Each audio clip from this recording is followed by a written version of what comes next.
success. Let's get it. So I want to start this section by showing you some of the clips from the beginning of my journey. These are clips from when I talked about this before, creating a video journal of my journey. They were just from a couple of years ago. That's the other crazy part. Or about 3 years ago or so. They start off with me talking about me going to work in the morning, car not starting, having to call a tow truck driver, not having any money, having extreme financial anxiety. And a couple of the other clips are about, some of the hard times that I faced as well. So I'm going to roll those right now. Check them out. So I was humbled today. I was going to go to work, and of course, my car didn't start. But what's even better than that is that I got no money. Just paid the tow truck guy $200 that I do not have, bro. So welcome back. Hopefully when you saw those, you really did realize that I was in the trenches as well. And the reason why I think that video is so important is because pretty much everybody I've ever met always has a reason as to why, yeah, but I can't. Yeah, but I have a real reason, or I didn't have this, or I didn't have that. When the truth is, what was really liberating, what I learned is that I'm not special. You're not special. Everybody who's been successful has had their rock bottoms. And in those videos, I was already grinding really, really hard for months and sacrificing so much, yet still not even seeing any results. But I kept going even though I wasn't seeing anything, because I measured my success not only by the outcome of my income, as in my financial outcome, I also measured my success by just my internal growth. So putting things into perspective, here's why most people will never succeed. And this is huge. I want everybody to, again, listen to this with an extremely open mind, because your mind is like a parachute. It will only work if it is open. So hear me out. Over-skepticism is a dream killer in disguise, and it's disguised as intelligence. If I had dismissed every opportunity that seemed too good to be true, I'd still be dreaming instead of actually building this stuff. Some opportunities actually are that good, but only for people who are willing to find out. A lot of people, when they see my videos or they go through my courses or whatever, what's the funniest thing is I'll make videos on Instagram showing people whatever, talking about copywriting or talking about making money online. People will go, "We're not going to buy your course, little bro." And I'm just sitting here thinking to myself, like, my friend, brother, my courses are free on YouTube. I have 20 plus hours of free courses after this video is out, 40 hours plus of free courses on YouTube. So they're not actually judging me. They're just being overly skeptical and seeing everything that looks good, everything that looks like an opportunity is stupid. It's a scam. They're trying to famoose me, et cetera, et cetera. And that's what keeps them stuck. And it's unfortunate. The cruel irony is this: the same critical thinking that protects you from bad decisions can block you from life-changing opportunities. Balance is key. Question everything, but be willing to bet on yourself when the evidence points to possibility. Look, man, there is no winning in this game without risk. It just doesn't happen. And a lot of people are so extremely risk averse because they have a scarcity mindset. Critical thinking skills we're taught to value can secretly become our biggest obstacles to success. And the reason why this is so important is because this is one of the biggest reasons as to why people don't believe in themselves. People don't believe that's possible for them. I want you to do something really, really quick, and it sounds kind of corny, but actually close your eyes and imagine what it would be like if a few months from now or half a year from now, you're making $5K per month, $10K per month from home on your own terms. And 2 years from now, 3 years from now, 5 years from now, you are a millionaire. You're making tens of thousands, if not hundreds of thousands of dollars every single month. You're able to wake up, do what you want to do, work if you want to work when you'd like to work on whatever it is in the whole entire world that you want to work on.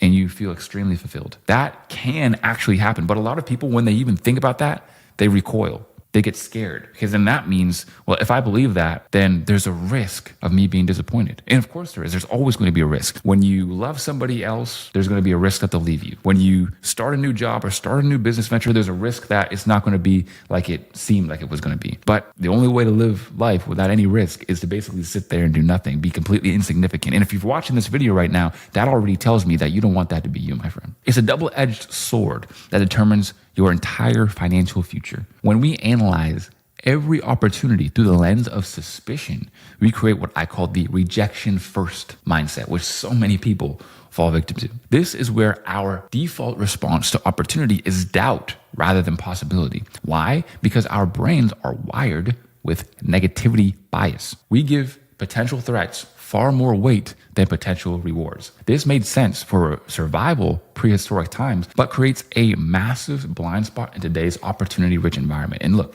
I'll be the first to say, I bought lots of things online. I go on TikTok every once in a while to see what people are talking about. And bro, there's some people out there, and look, between you and me, they're weird. They probably can't be trusted. But at the end of the day, there's tons of people out there that can be trusted that you can actually get value from and can help you. So you have to use your gut. You have to use your own mind to determine which ones are real and which ones aren't. And sometimes you might be wrong. I've been wrong lots of times, but that's just the name of the game. It's not about being right every single time. It's about trying consistently until you get it. All you need to do is get it right one time, and your life will never be the same. How do we overcome the rejection first mindset that ails so many people? Well, number one is to create a decision framework that evaluates both risk and reward. So when you're facing opportunities, list out potential downsides and potential upsides with equivalent attention. Assign realistic probabilities to each. Translation, if you come across a decision or something that you think will be good for you, really think it over, write it down, and weigh out both sides. Really see both sides and do it intentionally. Don't just think about something and then take action in 2 seconds. Just take another couple minutes to actually think it through. On top of that, it's just practice small, calculated risks regularly. Take incrementally larger chances that stretch your comfort zone without risking financial devastation. This builds your risk tolerance muscle, and there's a reason that people say scared money don't make no money. So one of the ways that I did this at the beginning, I was a firm believer, same as a lot of people, bro, why would you ever buy anything online? Why would you buy any information online? Why would you do any of this? And I started listening to Kevin Samuels. He basically said, if you're not investing thousands of dollars in your own growth every single month, then something you don't even deserve the success that you want. And it really did hit me because it really started to change my mindset and my paradigm. So then I bought a $50 a month course, and that was a lot for me at the time, but I bought it, I learned from it,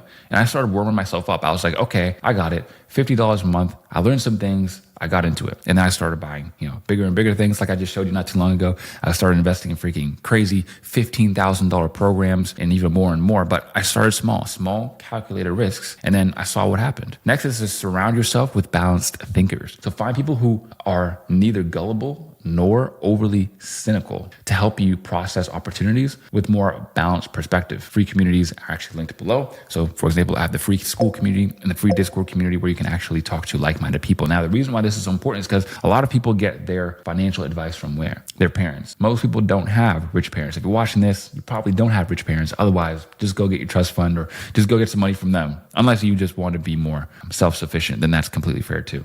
But it's like this. Parents, obviously, they're not in the same paradigm as us whatsoever. For them, the game, the hustle was you got to go to school, you got to go to college, you got to go to university, then you're going to get a good job, good benefits, vacation time, and then that'll be your life and it'll be awesome. But in 2025, it simply does not work like that anymore. And whenever I tell anybody over the age of 30 that whatever, they see my lifestyle, what I genuinely say now is just they're like, what do you do? I'm like, you ever see those stupid kids online that just make money online? And they're like, yeah.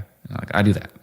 I just go, yeah, I do that. I heard someone else say it before, so I was like, you know what, I do that. Otherwise, you're just sitting there trying to explain it to them, and they go oh yeah, okay, that makes sense. This dude is definitely doing something completely illegal. All that to say, surround yourself with other people who are hustlers, who have belief in themselves, and also want to make it happen with them too, because it will take you so much farther. Next is practice possibility thinking daily. Just like I told you to visualize your success not too long ago, you should do that consistently, daily, all the time. Sit there and visualize what success is going to be like, because again, it will program your subconscious mind. Spend 10 minutes imagining how things could work out positively instead of always focusing excessively on what might go wrong. Another question that I commonly get is, can anyone and everyone actually get rich, including you? So I want to show this diagram because it perfectly exhibits what most people think competition and getting rich is like, how people think it is. So here's me, I have the whole pie. Here's me plus one competitor, and here's me plus three competitors. Meaning the more people who try, the less people actually are able to succeed. But instead, think of it like this way. This might actually be true if we're talking about